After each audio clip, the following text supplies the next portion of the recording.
there's more to us than there is to the horror. As nature is, bent on our destruction, bad as culture is, tyrannical and bloody, back as far as you can look, as malevolent as you are in the darkest part of your heart, and that's plenty malevolent. The possibility that's within you that can well up, the courage and the truth and the ability and the skill and the willingness to set things right, if you are willing to set them right, is more powerful than all of that. And so it's so interesting. It was proof for me of an old saying I read from Carl Jung. It's an alchemical motif, in stir qualinus inventur, which is what you most want to be found will be found where you least want to look, essentially. And it's so interesting because it means that if you're willing to turn around and to stand up, stand up straight, and face the darkness like fully, what you discover at the darkest part is the brightest light. And that's something that's so much worth discovering, because there's going to be terrible darkness in your life. And it's going to make you cynical and bitter. And it could easily be that you're just not looking at it enough. Because if you looked at it enough, and you didn't shy away, and you brought everything you had to bear on it, you'd find that there was more to you than there was to the horror. You know, I watched my father-in-law. I'll end with this. And you know, you don't know, because you're not bringing your A game to the table with all that cynicism and bitterness and resentment and willful blindness and avoidance. Maybe you're playing at 60%. It's not good enough, because there's too much of what's bad for 60% to be good enough. It's like you need 90% or 95% or 100%. When about 15, 20 years ago, my mother-in-law developed frontal temporal dementia, which I wouldn't recommend. You know, it's one of those degenerative neurological diseases like Alzheimer's, and those bloody things are like they're in the top echelon of awful. You know, you watch a person deteriorate before your eyes. It's a lengthy, lengthy death. And it was slow. And her husband, he lived in this little town that I grew up in, about 3,000 people. And he was quite a character, man. Everybody knew him. I bought him a Foghorn Leghorn t-shirt once, because that's kind of what he was like. He was loud and sort of bombastic, but he stood up straight, I can tell you. And he played the fool a little bit, mostly for the amusement of people, but he was no damn fool. And I always admired him and liked him. And the feeling was mutual, thank God, since I married his daughter. And, you know, he drank a lot with his crazy friends up in northern Alberta, and he wasn't at home a lot because he was working a lot. And you know, he was kind of a party animal about town, but a good businessman and a good man. And then his wife got sick, and they moved to another town. And, you know, he took care of her for like 15 years. It was unbelievable as she deteriorated, you know, and she got more desperate to have him around, and her love for him never went away.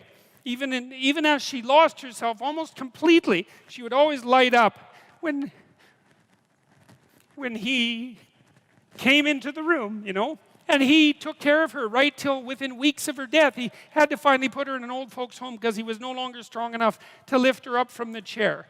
And we interacted with him a lot, you know, because we were trying to help him figure out how to cope. And we had signs put up in the house, electronic signs that would tell her when he was leaving, so that she would know where he went. And we had recordings in the bathroom so that she knew what to do when she went into the bathroom. And we tried to do everything we could to not make this absolutely bloody, atrocious experience complete hell.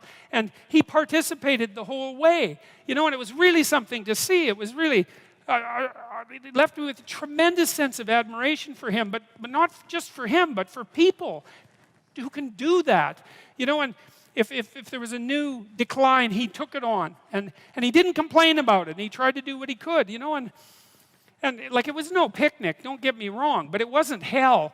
And then we were all gathered around the deathbed, my wife's mother's deathbed, and the family was there, and they got along pretty well, you know. And her sister's a palliative care nurse, and the other one's a pharmacist, and none of them are particularly afraid of of illness and death. You know, they're a pretty tough group. And so, you know, they made sure their mother's lips were wet while she was no longer eating or drinking, and tried to make her comfortable. And they're around the deathbed, and they were kind of getting along, you know. It wasn't Family Feud at mother's death time, and that was kind of nice. And she died, and that was that.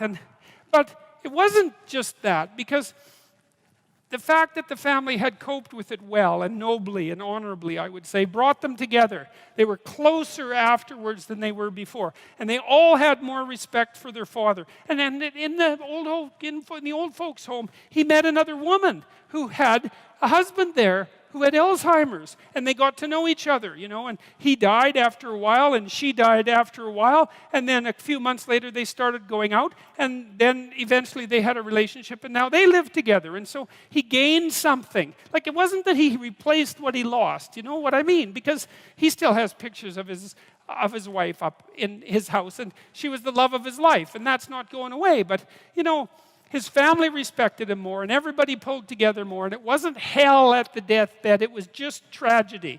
And the family pulled together more. And that was a good example of how you can extract at least a certain amount of light out of what's dark, even at a personal level.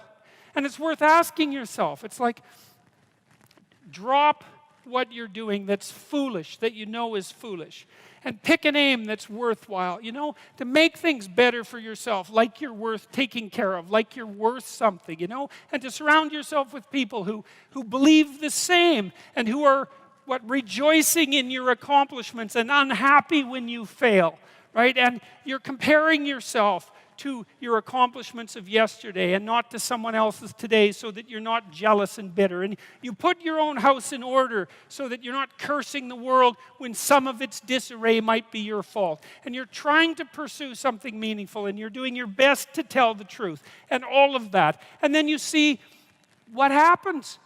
Who the hell are you? You know, you think you're a miracle of some bloody bizarre sort. We've been around for 3.5 billion years. You know, every single one of your relatives propagated successfully. And here you are, against all possible odds, in this world of hell in some sense, and bitterness and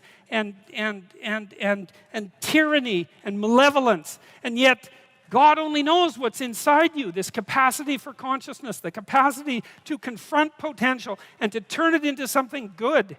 That's us, man. That's the Western story. That's the individual as the cornerstone of the state. That's our responsibility, and it really is who we are. And so we need to know that, and we need to remember it, and we need to act it out. And then maybe we can see what we can do about it, you know, and see how good we could make things. And maybe that would be the purpose of your damn life, right? Not to be happy. It's like, there's problems to be solved. Be happy after you solve the goddamn things, right?